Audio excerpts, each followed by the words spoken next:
तर ह्याच्या आधीपासून तुमचा सुरू आहे. एक छोटासा जुना व्हिडिओ दाखवतो तुम्हाला. हे तिथून सुरू झाला असं मला वाटतं. माझ्या मते ती पोटनिवडणूक होती कसब्याची, तेव्हाचा हा व्हिडिओ आहे का? तेव्हा चंद्रकांत पाटलांनी एक प्रश्न विचारला तुम्हाला, दंगेकर नक्की कोण आहे? तर आम्हाला हा व्हिडिओ बघा. हे इथून सुरू झालं का सगळं? 10-12 दिवस ऐकतोय धंगेकर विरुद्ध रासने. हु इज धंगेकर?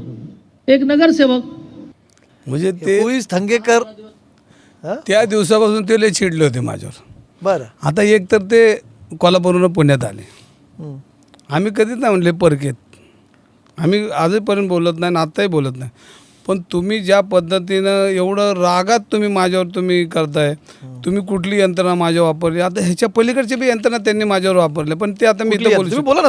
नाही, नाही. दंगेकर असे मला कळतं की तुम्ही असे खुलून बोलत नाही. तुम्ही एक एक एक एक एक एक मला तुमच्याशी त्यावेळेला बोलून काढावं लागतं. ह्याच्यामध्ये त्यांच्याकडे जाणार नाही. यंत्रणा चंद्रकांत पाटलांनी तुमच्या विरुद्ध वापरली म्हणजे नक्की काय केलं? मग ते आता ही तर त्याची सुरुवात वक्ष आहे. सोडून द्या. अजून बघा, तुम्ही वक्ष पलीकडे बोलायला तयार नाही आहे काहीतरी जे तुमच्या असं आत खतखता आज येऊ द्या बाहेर. नाही नाही, विषय तो नाही. ह्याच्यामध्ये बघा, मी तुम्हाला एक उदाहरण सांगितलं. आता मी काय बोललो, पुढची महानगरपालिका आले वक, आमचं पत्नी उभा राहिली आलं वक, मुलगा उभा राहिला आलं वक. आता हे वक कधी सुटणार आहे?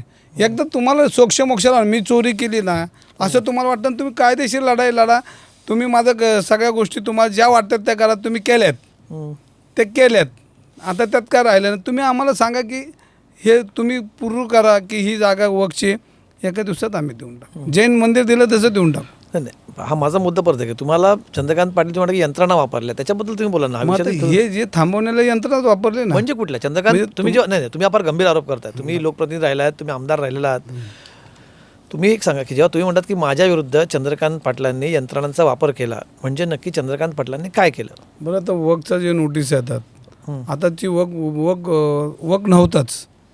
मग त्यांनी एक नोटीस पाठवली, हे वकमध्ये आम्ही तुम्ही समाविष्ट करतोय. असं कसं होतं का लगेच एका दिवसात? म्हणून म्हटलं एका दिवसात होतं का? आणि मग ते ह्यांनी त्याची पॉवर वापरली ना माझ्यावर. म्हणजे चंद्रकांत पाटलांनी यंत्रणा power वापरून वापरली. तुमच्यावरती खोटे आरोप केले? खोटं, मग हे खोटंच आहे. नाही, तुम्ही एका मंत्र्यांवरती गंभीर आरोप करता म्हणून म्हटलं. नाही नाही, मी त्यांच्या तोंडावर बोलणार आहे. मी तेच म्हणतो की त्यांच्या एकदा सत्ता जाऊ द्या, त्यांच्याकडे जातो विचारायला. आत्ता का जाणार? तर लोक म्हणतील पाया पडायला गेला, वाकायला गेला. ते एकदा सत्ता जाऊ द्या, जाणार आहे, त्यांच्याकडे जावंच लागणार आहे.